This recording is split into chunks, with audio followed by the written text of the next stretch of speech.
What's happening, guys? Final Fantasy IV Collecting episode 4. Now if you guys are new to this series, I had this plight and I'm going to link my blog in the description as there's a list of Final Fantasy games that I'm going for. I think it's about a full collection. Most of what I've got is PAL, and it's just time to give you an update on where I'm at with that, as you lovely human beings have been really kind to me and have sent me out quite a few games and guides over the last couple of months. So guys, let's take a look at where we're at. This is Final Fantasy episode 4 full collection thingy.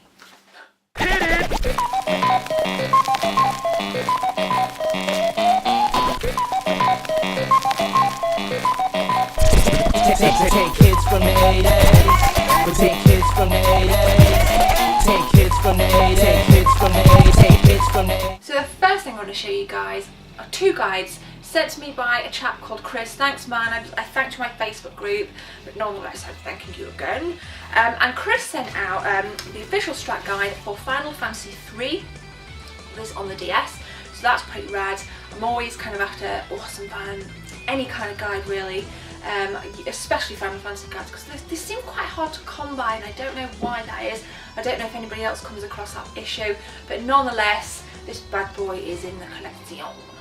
Second guide, and this made me smile actually, as I'm going to tell you guys I picked up the game as well, was Final Fantasy VII Crisis Core. I believe this was the prequel to Final Fantasy on the PlayStation 1, one of my favourite Final Fantasy titles of all time.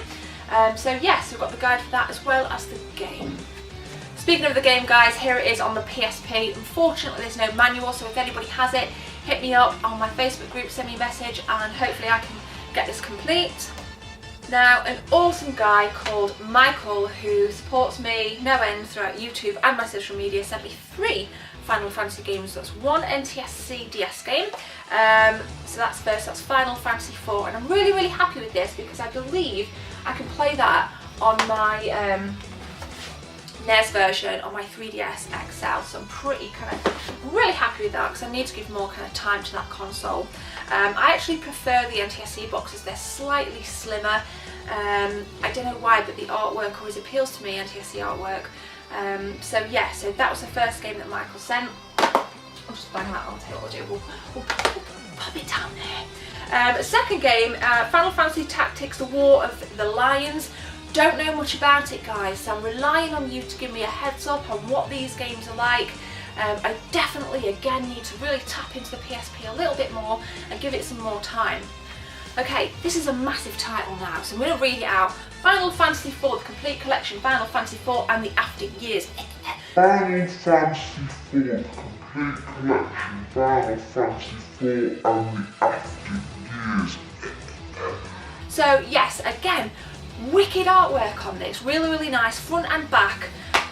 No internal artwork, which is surprising for Final Fantasy games because usually they kind of go all out. You get really nice manuals, but as you can see here, this is kind of pretty bland, but I don't give a shit because I've got the game in the collection. So thank you, Michael, and thank you to Chris for sending me those guides. I really appreciate the support you guys offer. Finally, my favourite console, the Super NES, so if you can kind of see the games there. Went to Reload Games in Newark, and this beast was in the top left-hand corner of the shop. Mystic Quest. Now, what can I say about Mystic Quest? So, yes, it is a spin-off. I've not played it yet, and I've had a lot of feedback on my Facebook group saying that this is quite a fun game. It's quite straightforward. So I'm looking forward to it for gameplay purposes. The box annoyed me a little bit, as here we've got the massive sticker and somebody's written on it, Alundra. I don't know if you guys can see that there. Now I've had a look at the game, shared this video, and it's quite easy apparently to get these stickers off, so I will be having a go at that. And it was my friend Adrian up at Console Yourself that first told me that all of these games had this sticker because I believe you could get the guide with it. So yeah, so that's why it's on there. Really bad mistake in my opinion. I absolutely hate stickers on cardboard boxes. It really guts me, especially as a collector when you want things in pristine condition, as nice and as vibrant as they can be. So this box, I think kind of condition wise, is probably a 5.5 out of 10. There's no manual and there's no map. So again, guys, I'm reaching out. If you kind of want, I'll buy it. If anybody's got a spare copy, hit me up on my Facebook group. So there we go. That concludes episode 4, guys. Some beefy guides, SNES titles, DS, PSP, you name it, it's coming on nicely. Now, on my site, juicygamereviews.com, I don't say which platform I own the game for, and the reason behind that is because sometimes games are across multiple platforms, and my initial drive with this is to collect one game. It doesn't matter if there's the same game across 3 consoles, providing I've got one game, I'm going to count it as though it's towards the full collection. So to me, it doesn't matter about platform. So there we go. Please like, comment and subscribe for more, and I'll see you soon. Take care.